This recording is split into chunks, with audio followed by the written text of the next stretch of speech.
Jai Radha Madhava Kunja Bihari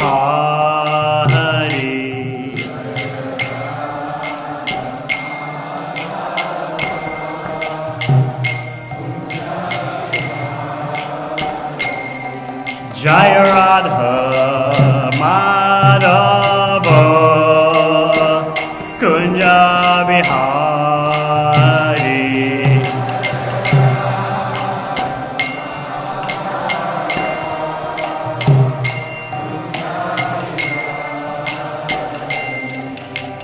Gopi Janababa Kiran Paratari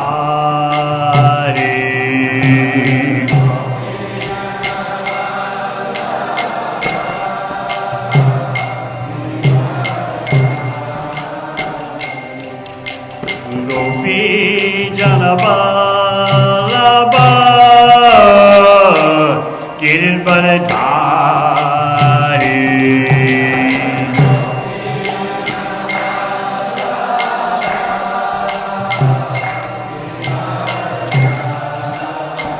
Yashoda Nandana Braja Janaranjana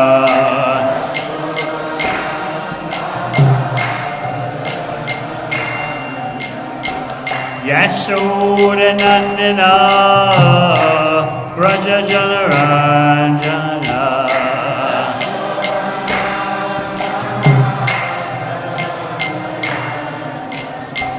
Yamuna Tira Vanachari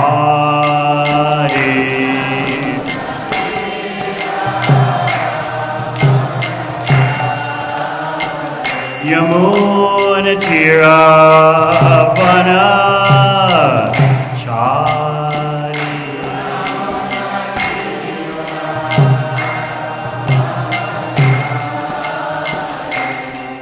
Jai Radha Madhava Kunja Bihari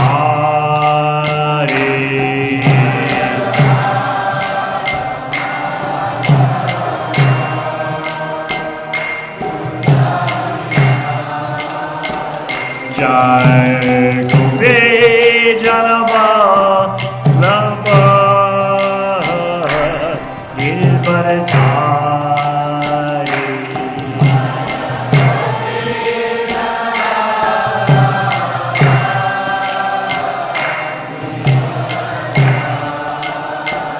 Jai Gopi Janababa Gilbaratari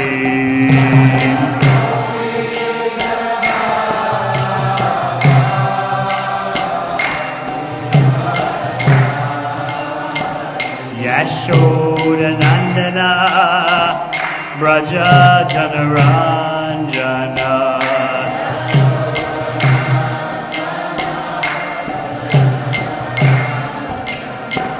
Yamuna Tira Vanachari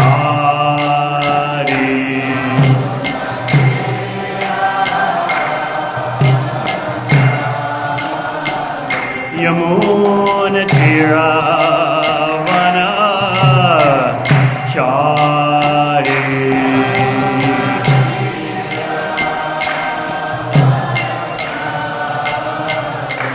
Jai Radha Madhava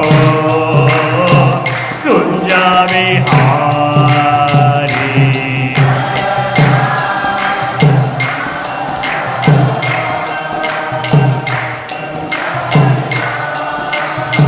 Jai Radha Madhava Kunja Bihari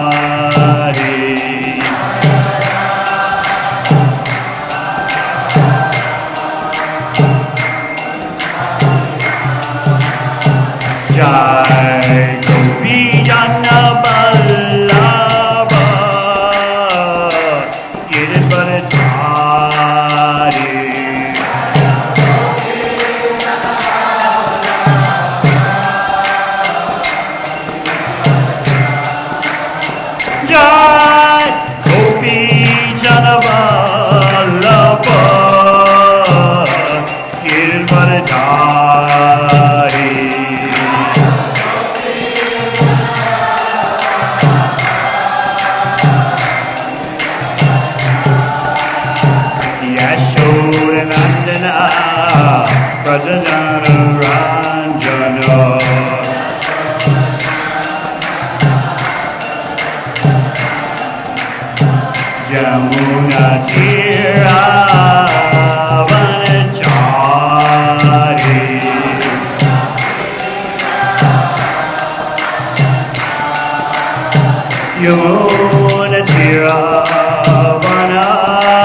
Vanachari.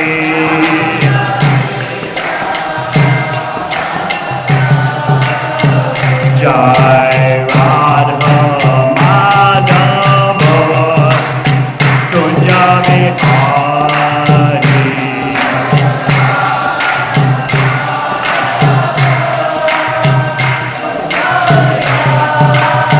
Jai Radha Madhava Kunja Vihari.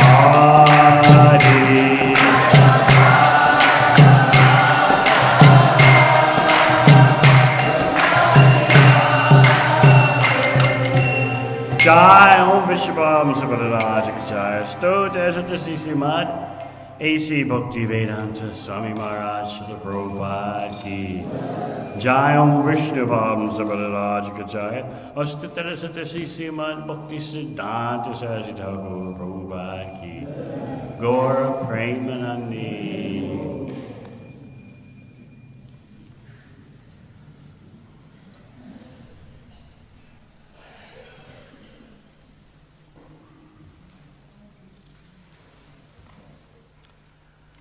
Om Namo Bhagavate Vasudevaya.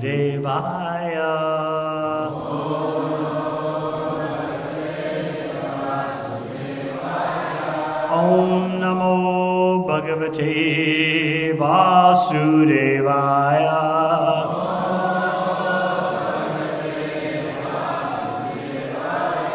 Om Namo Bhagavate Vasudevaya.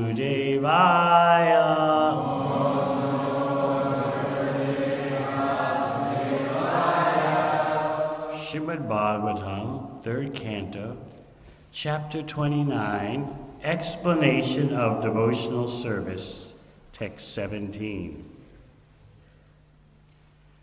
Mahatam Bahumanena Dinanam Anukampaya Maitya Jaivat Matulyeshu Yamena Niyamena Cha Mahatam Bahumanena Dinanam Anukampaya Maitya Chevat Matuyeshu Yamena Niyamena Cha Mahatam Bahumanena Dinanam Anukampaya Maitya Chevat Matuyeshu Yamena Niyamena Cha.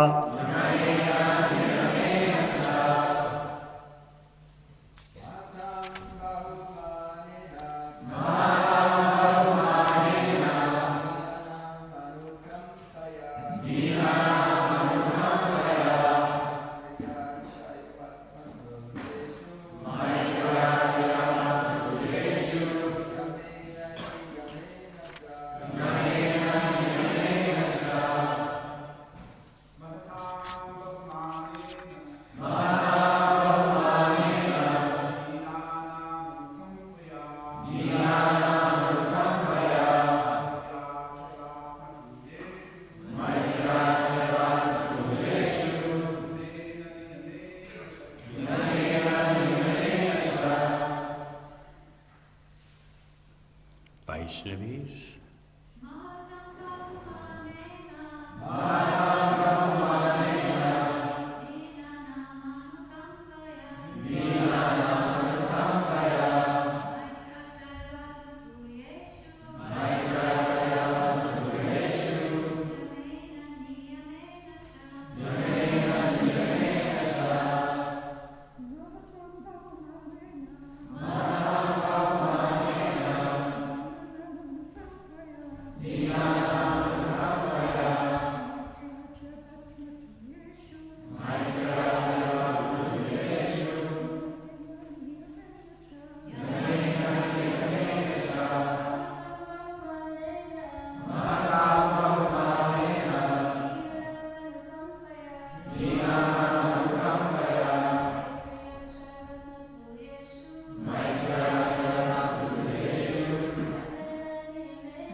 Mahatam, to the great souls. Bahumanena, with great respect. Dinanam, to the poor. Anukampaya, with compassion. Maitreya, with friendship. Cha, also. Eva, certainly. Atmatulyeshu, to persons who are equals. Yamena, with control of the senses. Niyamena, with regulation. Cha, and.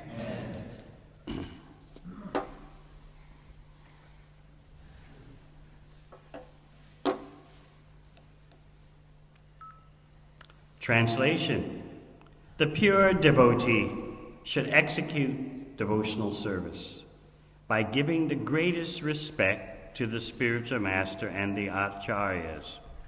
He should be compassionate to the poor and make friendship with persons who are his equals. But all his activities should be executed under regulation and with control of the senses. Purport. In Bhagavad Gita 13th chapter, it is clearly stated that one should execute devotional service and advance on the path of spiritual knowledge by accepting the acharya. Acharyo pashanam. One should worship an acharya, a spiritual master who knows things as they are. The spiritual master must be in the disciplic succession from Krishna. The predecessors of the spiritual master are his spiritual master, his grand spiritual master, his great-grand spiritual master, and so on, who form the disciplic succession of acharyas. It is recommended herewith that all the acharyas be given the highest respect. It is stated, Guru Shu Nadamati. Guru Shu means unto the acharyas, and Nadamati means thinking like a common man. To think of the Vaishnavas, the devotees, as belonging to a particular caste or community, to think of the acharyas as ordinary men, to think of the deity in the temple as being made of stone, wood, or metal, is condemned. Niyamena. One should offer the greatest respect to the acharyas according to the standard regulations. A devotee should also be compassionate to the poor. This does not refer to those who are poverty-stricken materially. According to devotional vision, a man is poor if he is not in Krishna consciousness. A man may be very rich materially, but if he is not Krishna conscious, he is considered poor. On the other hand, many acharyas, such as Rupa Goswami and Sanatana Goswami, used to live beneath trees every night. Superficially, it appeared that they were poverty-stricken. But from their writings, we can understand that in spiritual life, they were the richest personalities. A devotee shows compassion to those poor souls who are wanting in spiritual knowledge by enlightening them in order to elevate them to Krishna consciousness. That is one of the duties of a devotee. He should also make friendship with persons who are on an equal level with himself or who have the same understanding that he does. For a devotee, there's no point in making friendships with ordinary persons. He should make friendship with other devotees so that by discussing among themselves, they may elevate one another on the path of spiritual understanding. This is called Ishtagoshti. In Bhagavad Gita, there's a reference to Bodhyanta Parasparam, discussing among themselves. Generally, pure devotees utilize their valuable time in chanting and discussing various activities of Lord Krishna or Lord Chaitanya amongst themselves. There are innumerable books, such as the Puranas, Mahabharata, Bhagavatam, Bhagavad Gita, and Upanishads, which contain countless subjects for discussion among two devotees or more. Friendship should be cemented between persons with mutual interests and understanding. Such persons are said to be swajati, of the same caste. The devotee should avoid a person whose character is not fixed in the standard understanding. Even though he may be a Vaishnava or a devotee of Krishna, if his character is not correctly representative, then he should be avoided. One should steadily control the senses and the mind and strictly follow the rules and regulations. And he should make friendship with persons of the same standard. Translation again. The pure devotee should execute devotional service by giving the greatest respect to the spiritual master and the acharyas. He should be compassionate to the poor and make friendship with persons who are his equals. But all his activities should be executed under regulations and with control of the senses. Om Gyanachimidandasya Gyananjana Shalakaya Chakshunmilithang Yena Tasmai Shri Guruve Namaha. Jai Sri Krishna Chaitanya Prabhu Nityananda Shri Advaita Gadadha Shivasri Gaur Bhaktivinoda. Hare Krishna, Krishna Krishna, Hare Hare, Hare Rama, Rama Rama, Hare Hare. We are all part of the Sankirtan movement of Sri Chaitanya Mahaprabhu. That movement means congregational glorification, coming together to glorify Krishna. Our spiritual perfection is achieved in that way. Therefore, association is so important. In bhakti, real wealth and security is number one about our spiritual assets. That doesn't mean we neglect the material energy, because the material energy is Krishna's. Therefore, a devotee is expert spiritually as well as materially, but that material expertise means to recognize everything belongs to Krishna and use everything suitably in Krishna's service. So it's not that to be a Vaishnava means you're clumsy in dealings with the material world. No, actually, you're more careful, you're more attentive, recognizing that you are a steward, utilizing the energy on behalf of Krishna.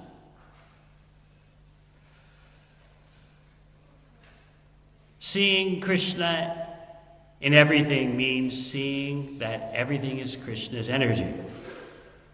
It doesn't mean artificially you have to walk around imagining Shyam Sundar's form everywhere. That comes spontaneously in the most advanced stages of bhakti. This is demonstrated in Sri Chaitanya Charitamrita by Sri Ramananda Roy and Sri Chaitanya Mahaprabhu. Ramananda Roy was seeing Radha Krishna everywhere. And Mahaprabhu pointed out, Stavra Jangama Teke Na Deke Taramurti. Wherever you look, you're seeing Krishna because of your divine vision. And that's how a Mahabhagavat, topmost devotee, sees. Mahaprabhu explained that such a devotee on such a level certainly sees the various forms of the material energy. It's not that such a topmost devotee walks around and is bumping into walls or falling over because of not seeing what you see, but just seeing Shyam Sundar. No, that devotee sees every everything as Krishna's energy, and therefore, spontaneously, Shyam Sundar comes to mind wherever he looks, wherever she looks. This is about love. The example Srila Prabhupada would always give. Mothers can appreciate it very much. If a mother sees a shoe on the floor in the house, she immediately thinks a little shoe, if it's a little shoe. If it's a big shoe, she probably thinks, why is my husband leaving his shoes around? But if it's a little shoe, oh, my darling child. Immediately, she feels affection just by seeing the paraphernalia of the child. Similarly, the example is given that when the fully qualified devotee sees Krishna's energy, he or she immediately connects the energy with the energetic source and immediately sees Shyam Sundar. It's not an artificial process. Just like it's not an artificial process, relatively speaking, when the mother sees the little shoe of the child, immediately, oh, my child, where is my child? So, when a topmost devotee sees the material energy, she immediately thinks, where is Krishna? And this is what Sri Chaitanya Mahaprabhu himself demonstrated during his years in Jagannath Puri. He would just see a sand dune as he walked on the beach at Jagannath Puri and immediately think, oh, it's Govardhan Hill. So, on the one hand, this is a mistake. But on the other hand, it is the greatest treasure of pure bhakti, love of Krishna in separation. So the point is that the assets of the bhakta, of the devotee, are different than the assets of an ordinary person. Yes, a devotee deals with the material energy, but understands that this is Krishna's. I'm just a steward, using this energy on behalf of Krishna for Krishna's purposes. Therefore, Bhakti Vinod Thakur sings, Manasa Deho Geho Yo Kichumor, Arpinun Tuya Pade Nand Kishore. He's singing, oh Krishna, whatever I have, mind, body, home, it's all yours. Now, it's not that you just say that and meanwhile use everything for your purposes, your selfish purposes. That, you'll find out in purports coming up ahead, that's considered diplomacy. These purports in this chapter give a different definition of diplomacy than what you might think. Sometimes devotees, they accuse another devotee of being a diplomat. You're saying one thing to me, but then to someone else you're saying another, or you're not revealing what's truly on your mind. There are different cultural ways of dealing with persons. And sometimes those cultural ways are different. Just like when I first came to Australia, I was told by the Aussies, the code of ethic here is that what's in the mind comes out on the tongue. Now try that in India. It will never happen. What's in the mind rarely comes out of the tongue. So there are different standards or different concepts of what is diplomacy. But usually we use diplomacy in a negative sense. Oh, you're being diplomatic. You're not being straightforward. We never know where you're at. Or you think of some kind of like representatives of a country in another country, foreign service diplomats, persons who are supposed to be very smooth and conniving in their dealings representing their country. But actually in this chapter, diplomacy has a definition which we should think about. It means maneuvering for the sake of your material self-interest. Ooh, that cuts much deeper, doesn't it?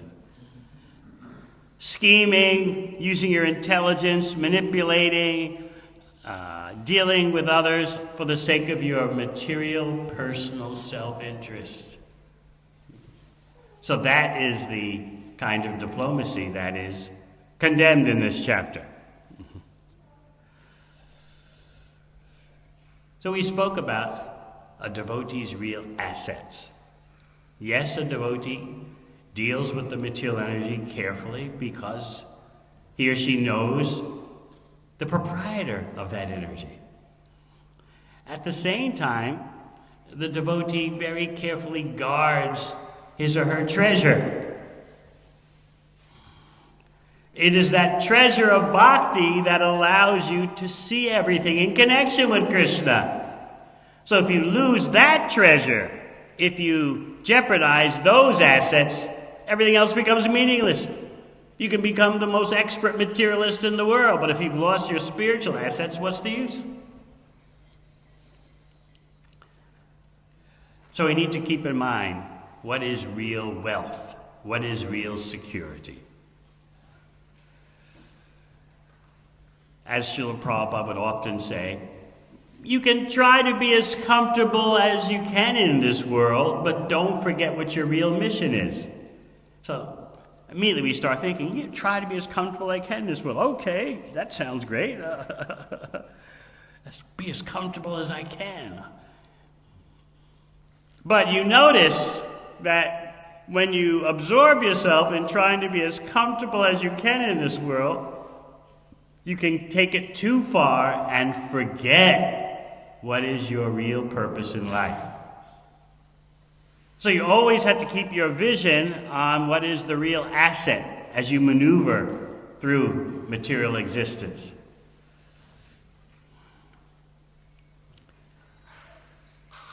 Remembering what is your real purpose shapes all of your dealings, shapes what you want to achieve now and what you want to achieve in the future. Our goal is pure bhakti. We actually want to fall in love with Krishna again.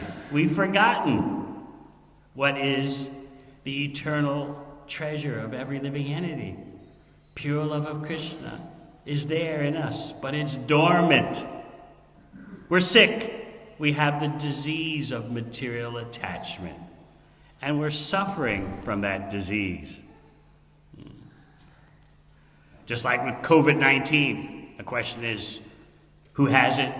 Are you asymptomatic? You have it, but you don't show any symptoms? Are you symptomatic? Are you in the intensive care unit hooked up to a ventilator? So similarly with the material disease, there are different aspects of it, but we want to get rid of it all. That takes care. Just like you deal with material assets. If you're a good materialist, you're very careful. Prahlad Maharaj pointed this out in the 7th canto of Bhagavatam. The materialist is so careful not to waste a single penny. Are there still pennies in New Zealand, or what's the smallest coin? 10 cents. All right, not to waste a single 10-cent coin. I don't know if it happens to you, but I was walking on the street once in Auckland, and I saw a 10-cent coin on the street. And everyone walked by it because I know they were thinking, I'm not bending down for a 10-cent coin. You know, I've got important things to do. I picked it up because it's Krishna's energy. Someone who is actually a real materialist is very careful, as Prahlad Maharaj says, not to waste the tiniest amount of money. Meanwhile, They are wasting their entire human form of life, which is the greatest wealth. So we need to hear this again and again because we're so susceptible to wasting this life.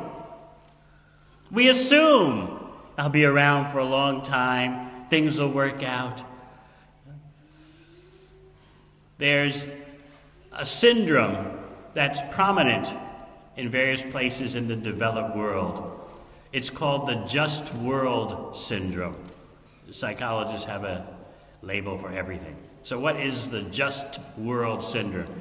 It's the conscious or unconscious conception that if you're just a nice person and do your job nicely, things will work out for you. And things will work out for your children. And things will work out for your country. Why should calamities strike nice people? And who's a nice person? Well, of course, I'm a nice person. If you ask me, I'm a nice person. Why should calamities happen if you just are nice? You try to do good and leave it at that. Shouldn't the world reciprocate with you in that way? Because you're a nice person, the world should be nice to you.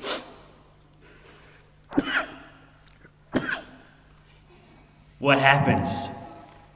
Calamities strike, wars come, pandemics come, and everyone becomes disorientated. Why is this happening to us? We've noted, since the lockdown in New Zealand has ended, more people than before are coming to our urban outreach centers. We thought that things would be really slow. We thought people would be very afraid, but more than ever they're coming. The book distributors are finding out. People are actually more interested. So it's amazing what a little distress will do, what to speak of big distress. At first, people are stunned because they may have this syndrome, the just world syndrome. We're nice people in this country. We're not bothering anyone else in the world. We don't have any nuclear weapons. We try to take care of everyone. Shouldn't things work out? But this is the kingdom of Durga. The whole material existence is the kingdom of Durga. And her very name, as you know, lets you understand what's going on. The Sanskrit term Durga. Dur means difficult. Ga means progress. You're going to have a hard time. That's what the shelter of Durga means. And what does Krishna say in Bhagavad Gita? We don't want to hear that, though. It's not positive. It's disempowering. Mogasha, moga karmano, moga jnana vichetasaha. All your hopes will be defeated. Mogasha, moga karmano. All your activities will be defeated. Moga jnana. All your attempts for knowledge will go down the drain. You'll be completely bewildered. Not taking shelter of Krishna. So we want to develop real assets and real security. And then we can see Krishna in any circumstance. In this chapter, Lord Kapila Dev is especially going to speak about persons who claim to be devotees but don't know how to treat other living entities. They're called Prakrita Bhaktas. Third-class devotees, or more precisely, Prakrita means, the acharyas say, new or unrefined. They acknowledge the deity in the temple, but they have no idea how to perceive other devotees or how to treat other living entities. So this concerns Lord Kapila Dev so much that he's going to speak with affectionate anger, Vishwanath Chakravarti Thakur says that he's going to speak 6 verses of affectionate anger, chastising devotees. You say you're worshiping the Lord. You say you're worshiping the deity in the temple, but what about other living entities? So that's why in this verse we're getting instruction about how to deal with others. Remember in Bhagavad Gita, first Krishna says, Tadvidi paripatena pariprastena sevaya. If you want to know the truth, then you approach my representative. Tadvidi pranipate. Inquire submissively and render service. The inquiry must be accompanied by service if you want to understand what you've heard. In the next verse, Krishna says, if you do that, here is what will happen. Here is the result of your having properly approached someone in parampara. The result is yajgata puna moham. You won't be in illusion anymore. And what is the symptom of your not being in illusion anymore? You'll see that all living entities are my parts. Later in Bhagavad Gita, Krishna says, Mamaivam sho jiva loke jiva bhuta sanatana. All living entities are my eternal fragmental parts. So it is an essential part of bhakti to know how to deal with other living entities. Otherwise, our hearts are filled with envy. And that envy manifests in such a cruel way in our treatment to other living entities. I live and you die. So what if you're dying as long as I'm living? And if you have to die for my satisfaction, for something that fulfills me, so be it. Religion, so-called religion, that advocates that kind of thinking is in the mode of ignorance. If in the name of worshiping God, someone can't recognize the presence of the Lord in all living entities, that is tamoguna religion.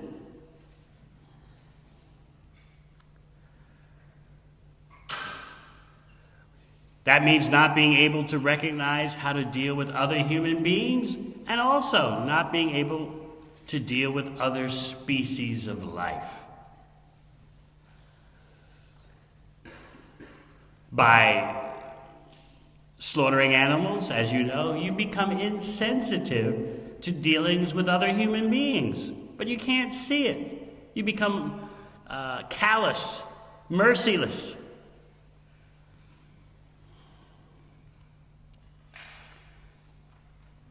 In the New Testament, it is said that Jesus instructed, commandment number 1, love God with all your might, all your heart. And commandment number 2, love thy neighbor as thyself. So I don't talk about that in a country like New Zealand because there's no religion here. But in the USA, which claims to be a Christian country, I bring the point up. Commandment number 2, I say, love thy neighbor as thyself. But what is the American version of that? Love thy neighbor as thyself, as long as thy neighbor looks like thyself.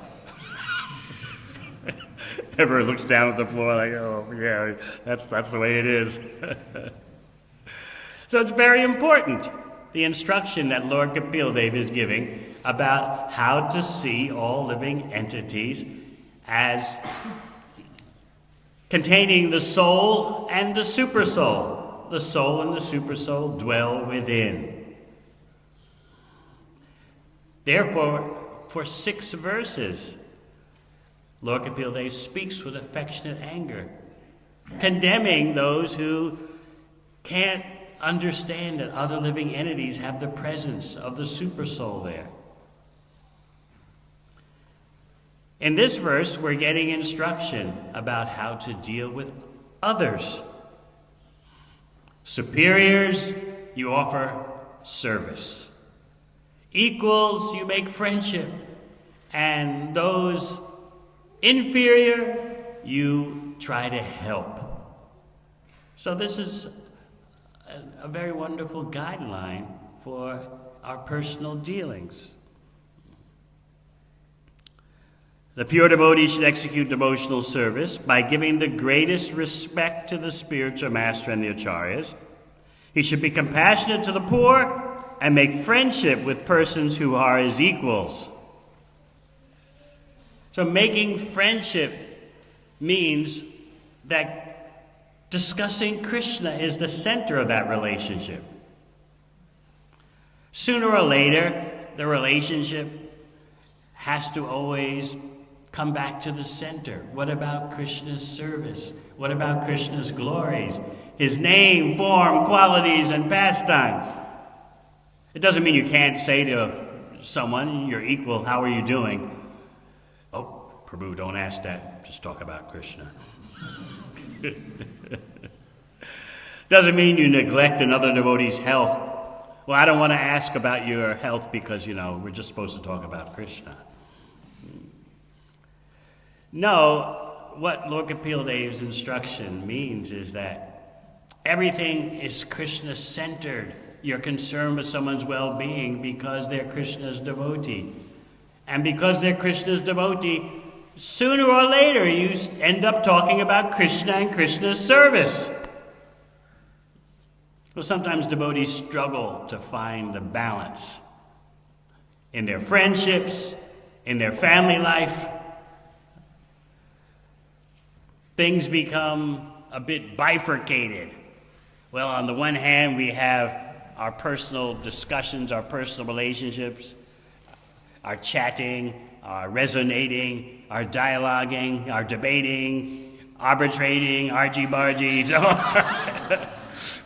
And on the other hand, we have Krishna Katha. And so what happens is that this side assumes monstrous proportions, especially when we forget about the need for glorifying Krishna. It is the emphasis on glorifying and serving Krishna and talking about that actually brings everything else into focus.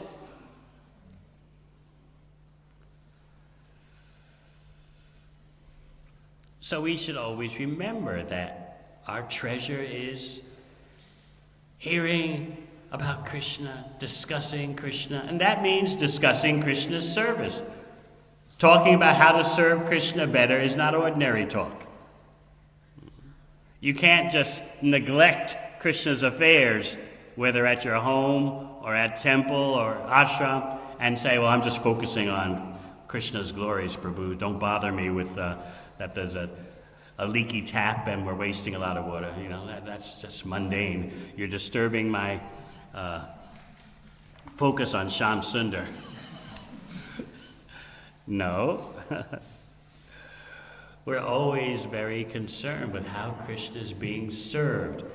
That's actually what the term Ishtagoshti refers to. In the early days of ISKCON, it was quite common for temples to have Ishtagoshtis, gatherings of all the devotees in the community. And what's the purpose of an Ishtagoshti? Probably many of you have never heard the term even anymore, right? How many know the term Ishtagoshti? Okay, but do you know what it means? It's not a gripe session. It's not like a political convention. Ishtagoshti means let's discuss how to serve Krishna better. Oh. How can Krishna's service be improved?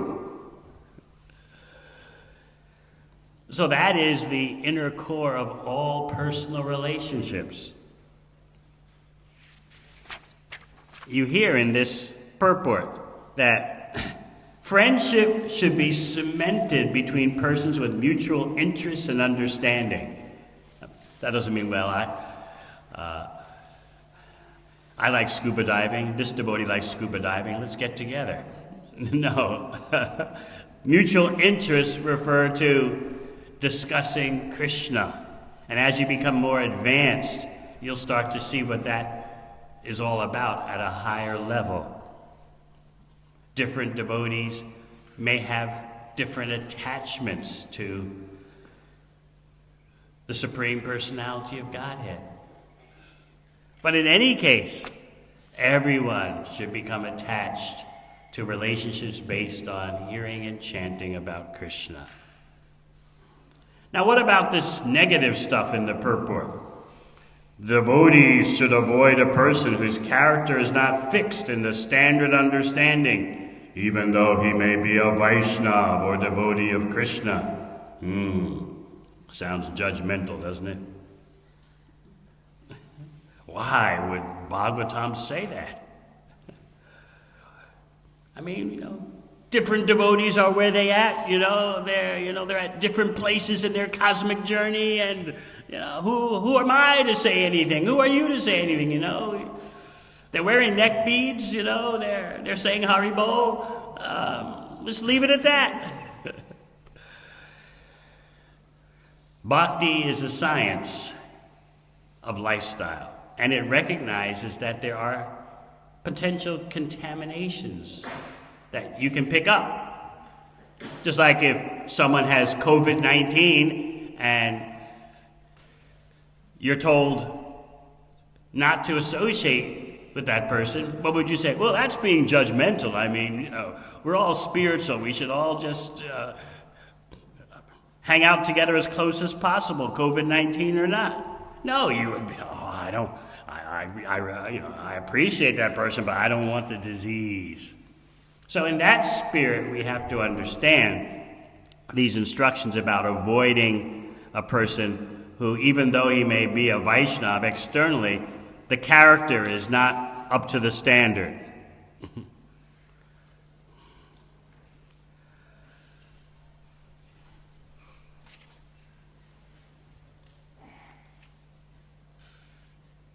Everyone needs friends for talking about Krishna. That means whatever personal discussions you have, which are necessary, the goal is how to improve the Krishna consciousness, how to improve Krishna's service. Not just talking for talking's sake, because that'll go on endlessly, in case you haven't noticed. Everything is Krishna-centered. That's the basis of real friendship. Therefore, Ishtagoshti means a gathering where you discuss how to serve Krishna better. And then this purport instructs that a devotee has as one of his or her duties to show compassion to those who are poor. Poverty means no spiritual understanding. This is one of the duties of a devotee, to help rectify that situation. So if you want your life, your personal life, to be complete, then there should be friendships with equals, persons you can have a Krishna service-centered discussion with, and there should be activities of compassion upon those who are poverty-stricken. They don't have the real assets. Of course, to be of value to anyone else, we have to make sure that we have our assets protected. We have to make sure that our future is secure. We want security in Krishna's service. That's the main thing. Yes, according to our ashram status, we have to make some arrangements for, as best we can in an unstable world, and right now the world is very unstable, in case you haven't noticed. Not simply because of the pandemic, but economically, politically, highly volatile right now, highly unstable. Still, you can try to make plans for your stability and security, according to your ashram status. But that's not the main focus of life. The main focus of life is spiritual security. spiritual stability. That is the main asset. Keeping that clearly in mind allows you to have the buddhi, the intelligence for sorting out the other aspects of life. But if you ditch the spiritual assets, your vision will be very foggy about sorting out your material affairs. You'll become bewildered because you're dealing with the material energy without having taken shelter of Krishna. And there's no way you're going to win doing that. It'll always be a loss. And Krishna guarantees this in Bhagavad Gita. Mogasha, moga karmano, moga jnana vichesasa. Everything will be defeated. For a while it looks like we're succeeding. I've put Krishna aside, I've put devotional service aside, but I'm busy doing a lot of things for success and prosperity. It looks like it's working out. I think I've got it made. I think I'm on the good foot. Even if that's true, it only lasts for a few decades. And then everything is taken away from us. No one wants to hear that, though. Why do we have to talk about death? It happens. But just visualize the situation. What it's like being ripped away from all your attachments. It's a very agonizing process, which materialists don't talk about because they don't understand what's going on in the consciousness of a person leaving the body. The more attachments you have, the more painful it is. It's not that, okay, I spent my life absorbed in material attachment to bodies, to wealth, to property, to dynasty. I spent my whole life doing that, and at the time of death, I just let go. It doesn't work like that. The more attachment there is, the more agony there is. You don't want to give up your body. You might be thinking, if you were in material consciousness, that, yeah, I would just say, okay, that's it, I'm out of here, so what? No, it doesn't work like that. All these attachments built up over decades crowd your mind. And you worry, you're in anxiety. This is described later in the third canto. Oh, what about this? Who will take care of that? Oh no, I forgot to do this. Oh, what about that? I can't go now. The famous example Prabhupada would always give. Just, doctor, just give me 1 more year. Let me tidy up my affairs. Doesn't work like that. So therefore, the bhakti lifestyle involves living your life so that you're not hit with a massive mountain of attachments in the last moment of your life. So it is skillful living now so that right now you're getting the best, and also in the future you'll get the best. Now, where is Lord Kapila aiming? As you become an older devotee, you'll start to see different layers in this chapter. At the deepest level, Lord Kapila is aiming at Raganuga Bhakti, spontaneous attachment for Krishna. His instructions are aiming you for greed. You must remember what it's like to be greedy. I know no one here is greedy now, but remember when you were greedy for something. You just couldn't get enough of it, and you didn't want anything getting in your way. I've got to have this. I've got to have more. I can't get enough. That is real bhakti. So the purpose of all these restrictions, injunctions, rules, the purpose of it all is so that your spiritual greed returns.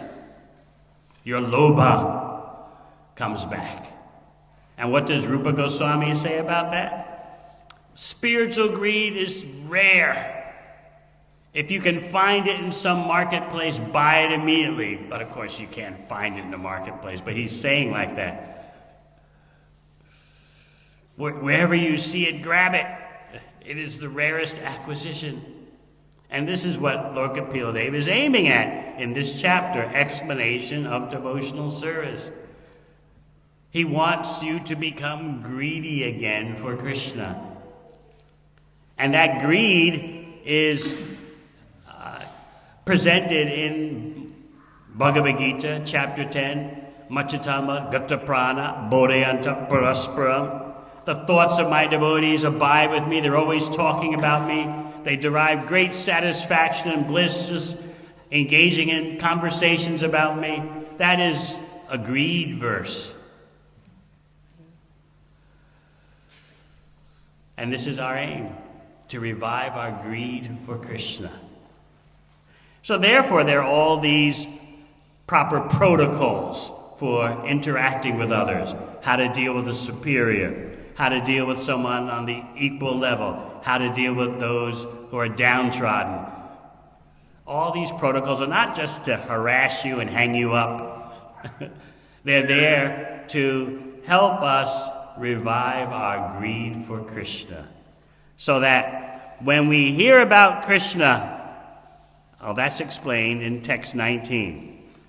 When one is fully qualified with all these transcendental attributes and his consciousness is thus completely purified, he is immediately attracted simply by hearing my name or hearing of my transcendental quality.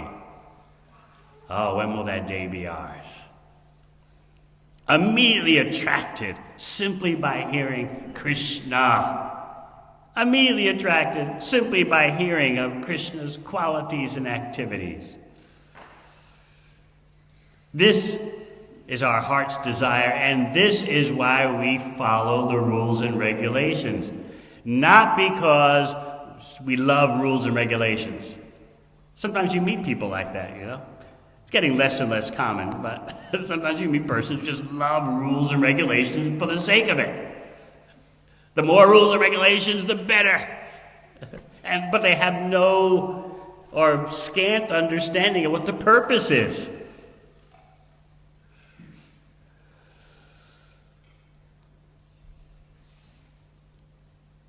In bhakti, this is a cause for fall down, according to Rupa Goswami, following rules and regulations with no idea of why, or no consciousness of why.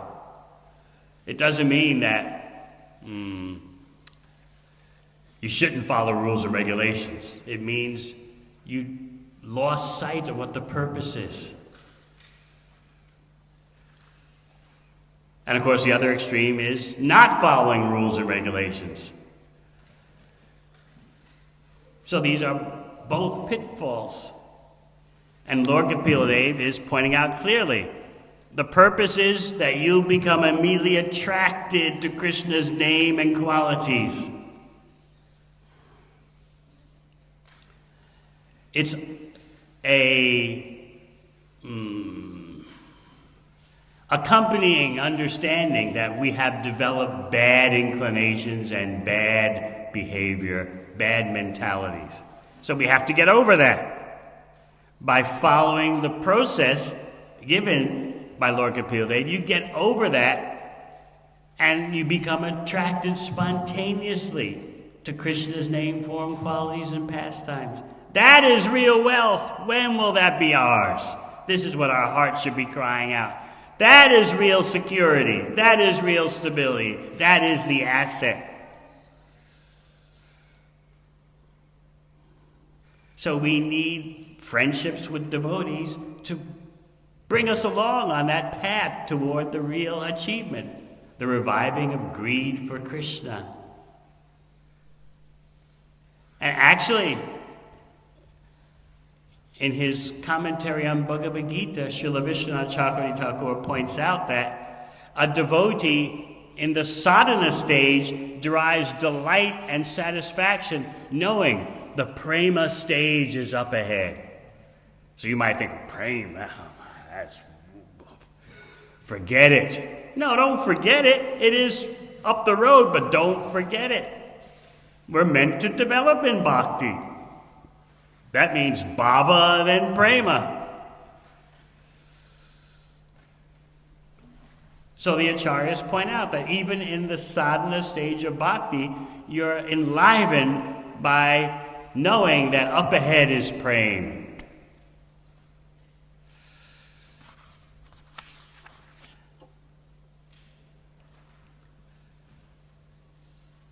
In the next verse, you hear that a devotee should always try to hear about spiritual matters and should always utilize his time in chanting the holy name of the Lord. His behavior should always be straightforward and simple, and although he is not envious but friendly to everyone, he should avoid the company of persons who are not spiritually advanced. You don't engage in loving transactions with non-devotees. Now that may sound a bit restrictive. And it requires some skill. It doesn't mean you're obnoxious to others, because Lord Kapila Dev and Lord Chaitanya said, well, I should not in any way engage in any interactions with you. That is Vaishnavachar. Vaishnava behavior. Asat Sangachar, a Vaishnavachar. First symptom of a Vaishnava is that he or she rejects the company, the association of the asat, those who are dedicated to the temporary. That doesn't mean you're insensitive and brutal or cold. It means that you don't invest your heart into such relationships. You recognize the presence of the Lord in everyone, but you're under no obligation to invest your heart into such dealings. Just like you recognize the Lord is in the heart of a tiger, but does that mean you embrace the tiger? So you see, I hope, that bhakti requires some skill, some knowledge, and proper application. Everything remains in focus when we have our proper diet of hearing and chanting about Krishna, and we're eager to engage in Krishna's service. Then you capture Krishna's attention, and you can make further progress. And your goal is to develop spontaneous greed for Krishna.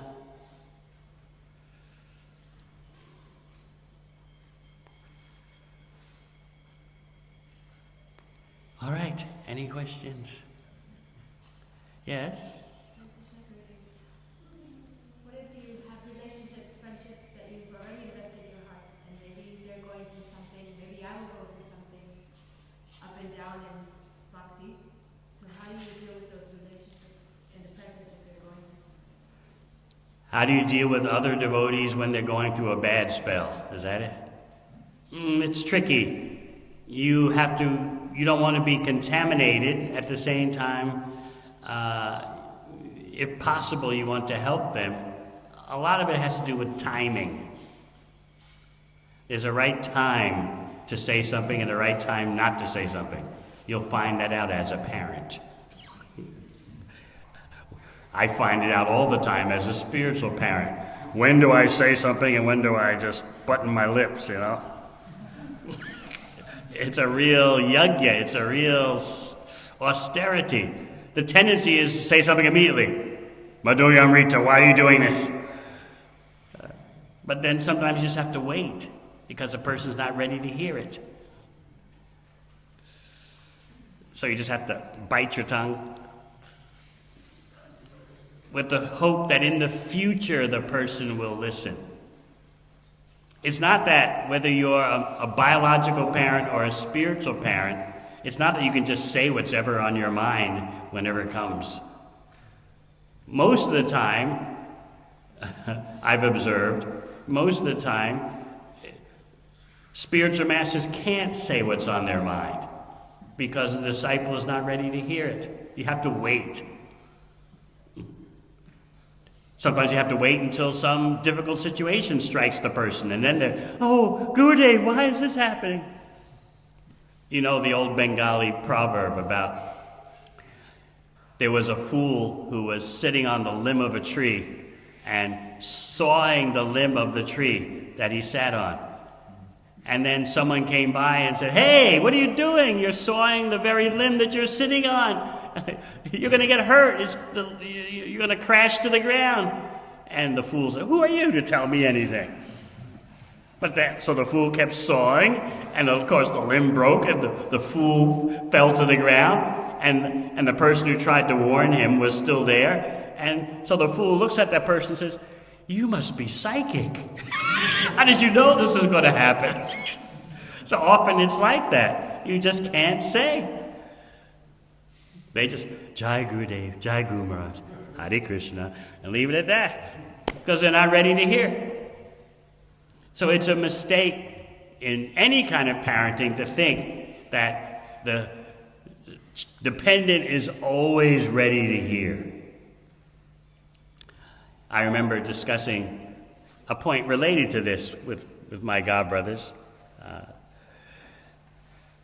And we all expressed a common discovery. We thought that with our experience of decades in Prabhupada's mission, of seeing so many things happen or not happen, we thought that we would be able to save our disciples from repeating the same mistakes, because the new generation would be so eager to hear of our experiences. And they would take our counsel so seriously, and things would just get better and better, because we have such a storehouse of experience that we can impart. No, I remember 30 years ago we tried to do that, and this is what happened. "Oh, yes, Gurudev." We thought it was going to be like that, you know.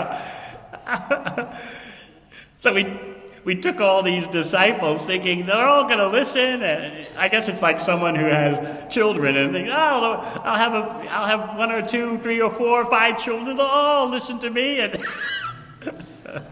so similarly, perhaps we thought like that. It's just going to be automatic, that the new generation wants to benefit from the accumulated wisdom of the previous generation. No. That takes someone in the mode of goodness to be able to hear like that. Mode of passion means you may have gone through what you did, but our situation is different. And will be different what we do. Others may have had those problems, but that's for others. We'll be different. What is it? There's a famous statement by some Italian politician. "History is the best teacher, but there are no pupils."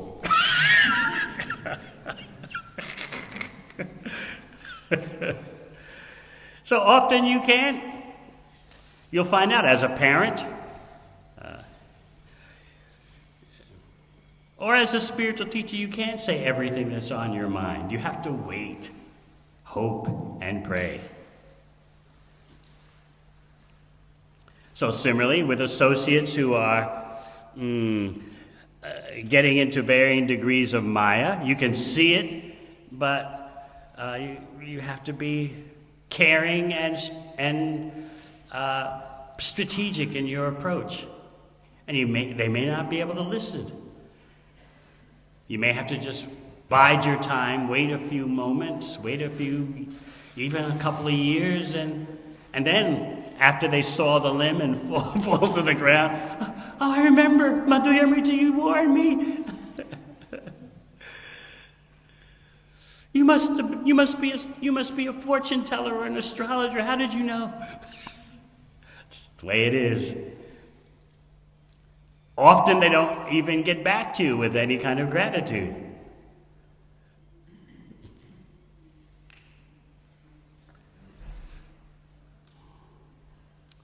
So I often point out that the more gratitude is expressed toward anyone who tries to help us, the more we increase the guidance culture.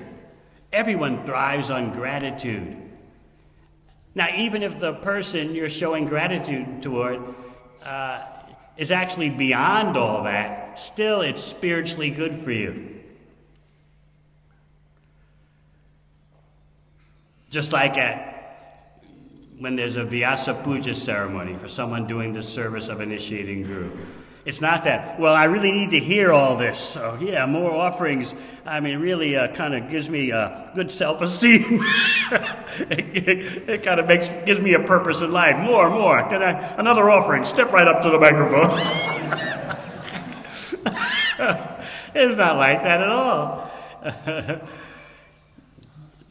So the spiritual master is thinking, this is all praise due to my predecessors. And ultimately it all goes to Krishna.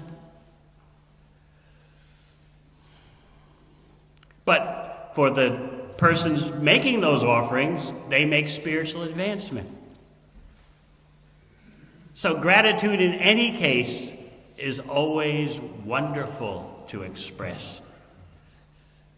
It benefits everyone. Even if you show gratitude to someone who is not needing gratitude in order to do their service, still you benefit. If you make a policy to show appreciation toward anyone who's tried in any way to help you, you'll see such a difference that makes. Never let that person forget. Just like there's one example comes to my mind. A devotee from France who came to Bhakti in New Zealand. He met Dayamaya on the street, and then he came to the Bhakti Lounge in Wellington. He happens to be a very educated devotee with a law degree from the topmost institution in France. And he's now a brahmachari in the UK. He's distributing books and leading the brahmachari ashram. But whenever he always asks about Dayamaya in a grateful way. If she hadn't met me on the street, where would I be now? So that kind of expression of gratitude expands the Sankirtan mission. But if you take it for granted, you helped me 10 years ago, so what? You tried to give me advice. Yeah, it was good at the time, but anyway. You didn't tell me about making money, and now I need more money, so forget all the spiritual advice you gave me. Just think of the persons you should be grateful toward.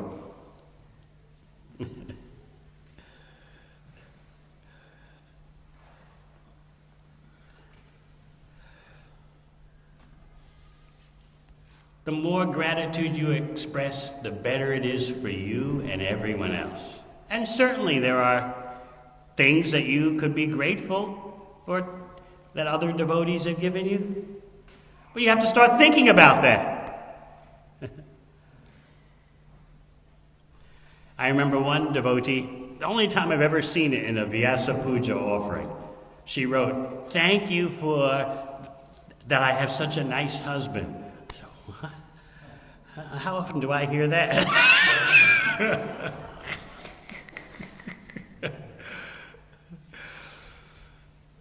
It's amazing what gratitude does. It changes the whole atmosphere.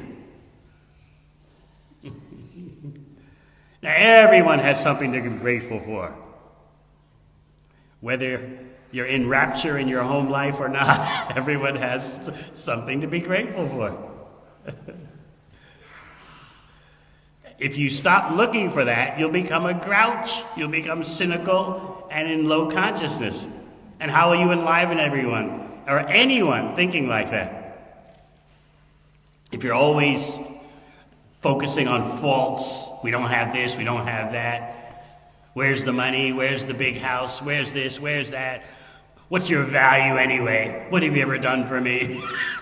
It just goes on and on and on and on and on and on and on.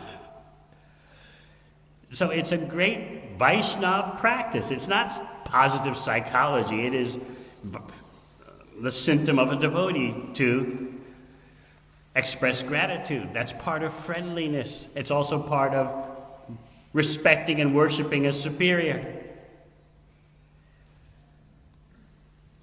You can even do this. One final point. You can, on your phone, you can have an app, and every time you show gratitude to someone, you can, note it down on your phone. You'll see what a difference it makes.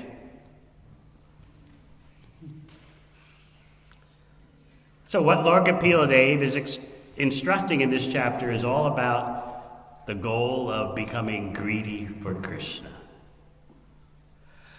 Any other questions? Yes? You mentioned one of the keys for being able to hear is to access and be more goodness. So I want to ask that question about what is the best way of gaining that status of life in goodness? It's a loop. Everything feeds into everything else. Have a mode of goodness lifestyle, and it's easier to hear about Krishna. It's easier to take advice. And the more you hear about Krishna and take advice, the more you're able to live a mode of goodness lifestyle. So one thing feeds into the other. When we're passionate, we can't listen. But what do you know anyway? Look, you may be right, but I got to do it my way. How many times a person has said that? I know what you're saying. That was Dhruva's response to Narada Muni. I hear what you're saying, that I shouldn't be so hung up about fame and stature and self-esteem and recognition, but I can't swallow that kind of advice. I'm a Kshatriya. I'm in the mode of passion. You're giving me Brahmana advice. I can't hear it.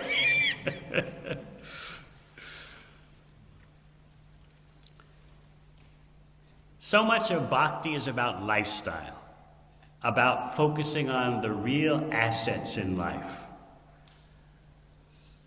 That doesn't mean we go to an extreme and neglect the necessities of our material situation, but we'll only have a clear vision of our material needs and situation when we're taking care of the spiritual needs. It's very mystical, isn't it? Anything else? Yes.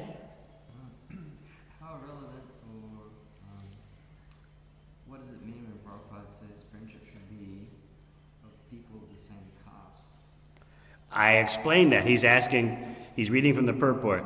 Friendship should be cemented between persons with mutual interests and understanding. Such persons are said to be swajati, of the same caste. He's giving you the real caste understanding.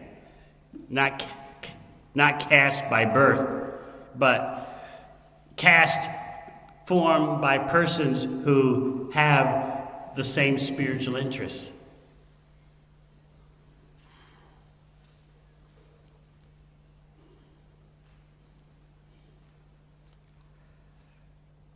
If you're interested in hearing and chanting about Krishna, you'll make friendships with those who want to do the same.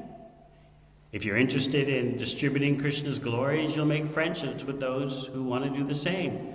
If you're interested in having service-centered family life, you'll associate with those who also have that focus.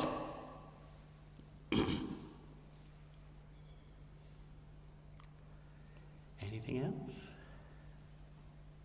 Yes. I'm thinking about how we see in Srimad Bhagavatam in relationship to how respect is given between the seniors and the juniors. You see, like even the Pandavas, they're just a year apart in terms of birth, but that's like determining who's senior, who's junior. One touches the feet, the other smells the head, kind of thing. So now, how does it look? How do we express those dynamics in relationships between devotees? Because we don't have that kind of culture that they had there. It came so naturally. So what does it look like to show respect between juniors and seniors? And So he's asking, in case you didn't hear, how do you, in today's culture or lack thereof, do you show respect to those who are in some way senior to you? I suppose you mean in devotional stature, or how many years practicing bhakti? Just he gave the example of the Pandavas that, although they're 5 brothers, they discriminated, they distinguished between who's older and who's younger. Yes, we live in a culture of zero respect, and that can influence our bhakti dealings. We live in a material culture of no gratitude and no respect. So therefore, in our dealings with devotees, sometimes it can be a bit of a roughhouse, even in our family affairs, because we're not accustomed to treating other living entities with respect and showing gratitude. And we're also afraid that if I acknowledge you as in any way senior, you'll take advantage of me. Because in the Western world, many persons have been abused by those in positions of authority, by their own parents, by their own elder brothers and sisters. They've been abused. And so you have that fear. If I acknowledge in any way that you have one leg up on me, I could be in trouble.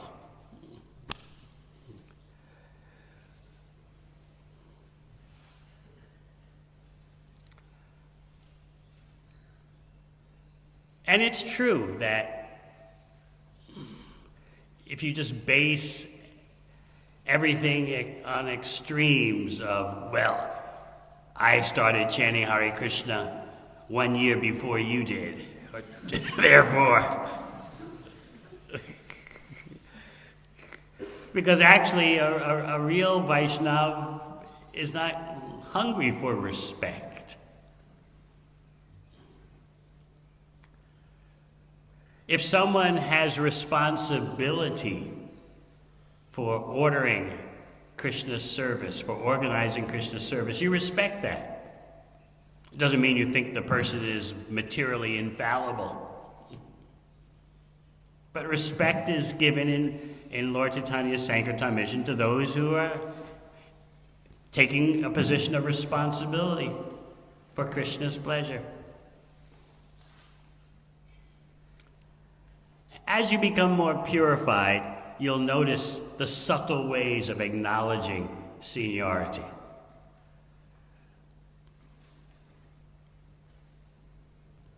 Just like even among sannyasis, the Gaudiya Vaishnava tradition is that seniority is not shown by when you take initiation, it's by when you take sannyas. But obviously, we can't really apply that in ISKCON because it's a preaching organization and it's a bit different in taking in various cultures from all over the world. But strict traditional Gaudiya Vaishnava protocol is, well, when did you take sannyas? That's when you throw your weight around as being senior. So you haven't gotten there yet, so. You gotta be humble. You can't lord it over as a sannyasi yet.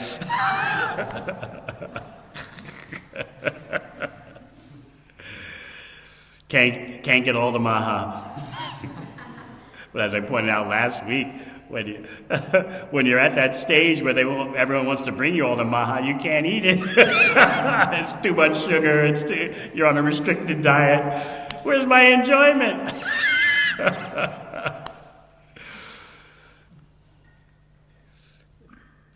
You can acknowledge, okay, this one came to bhakti 5 years before me.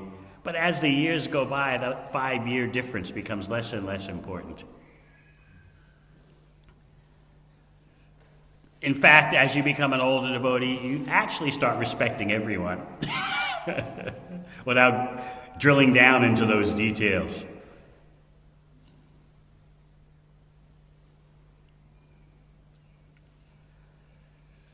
So it's not a rigid thing. Certainly, if you're a younger devotee, You respect Prabhupada's disciples.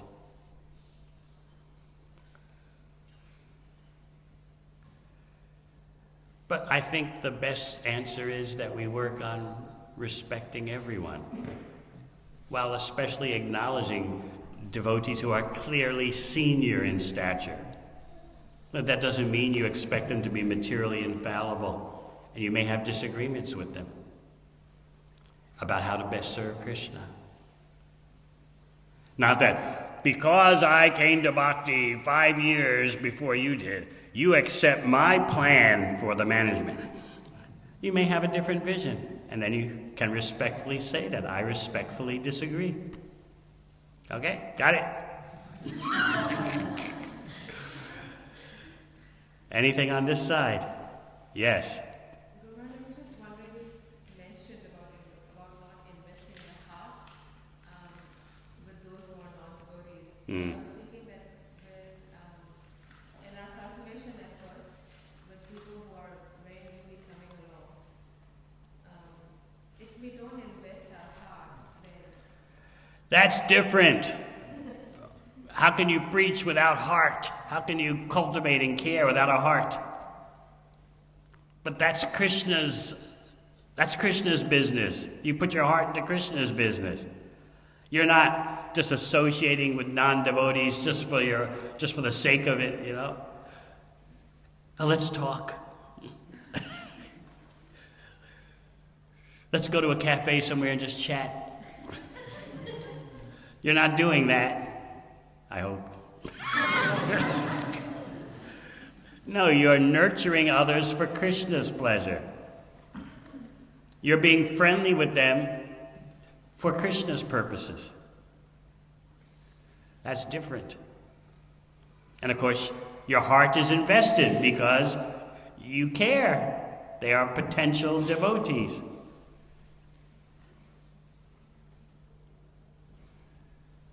And there'll be agony and ecstasy. You'll be surprised by some you never expected. They make so much spiritual advancement. I never thought that person would be like that. You'll be disappointed. You have great expectations for someone. They start out in bhakti, real slam bang, and then they fizzle out and even blame you. Why did I meet Munjaranya? If I hadn't met her and listened to her and practiced bhakti for 3 years, in that amount of time I could have made $500,000. Rarely, but sometimes I get letters like that. Very rare. It's Kali Yuga, you know, in case you haven't noticed. This is why Krishna says, no one is more dear, nor will there ever be one more dear than the one who spreads my glories to others. It's not always easy. Your heart is invested. Therefore, sometimes their heart breaks. There's agony and there's ecstasy.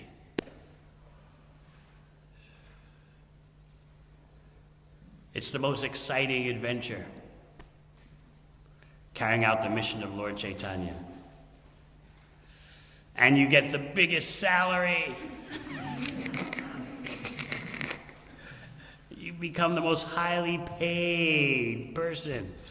The salary and love of Krishna. Where's Dinanath? He had his hand up. You raised your hand, Dinanath? You have a question?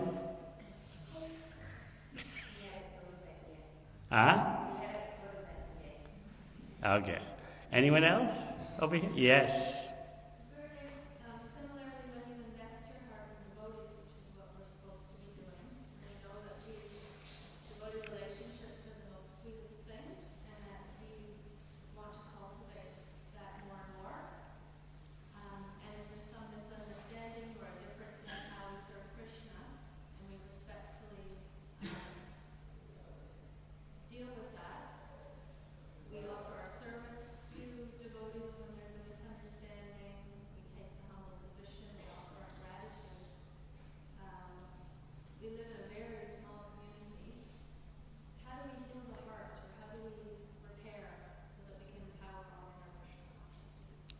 Heal whose heart? Yours? Our own failings, our own.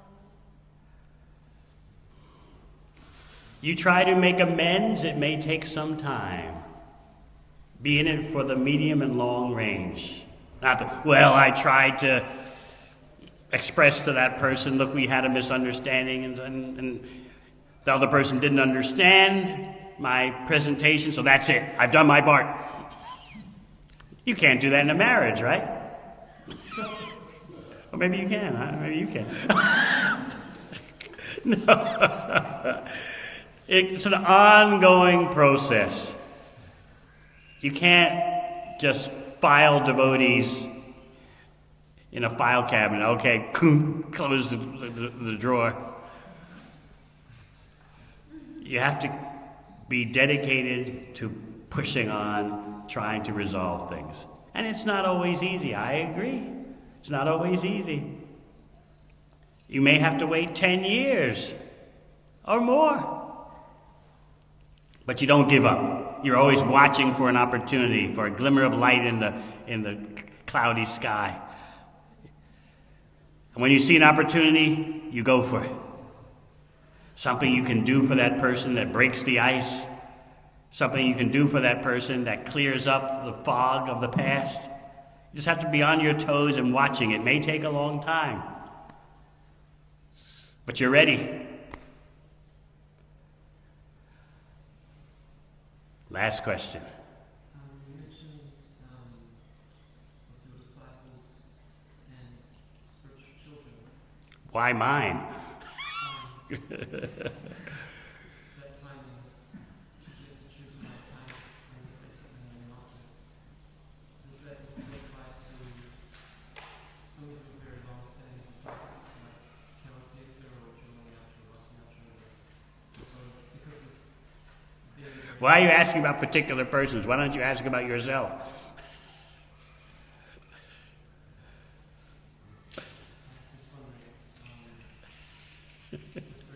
Funny question. You bring others up by name. What about you? I was just wondering if you're able to directly tell those people where you saw them. When did you first find out about bhakti? What year? It was in 99. 1999. How many years ago was that? 21. I say no more. All right. Thank you very much. Hare Krishna.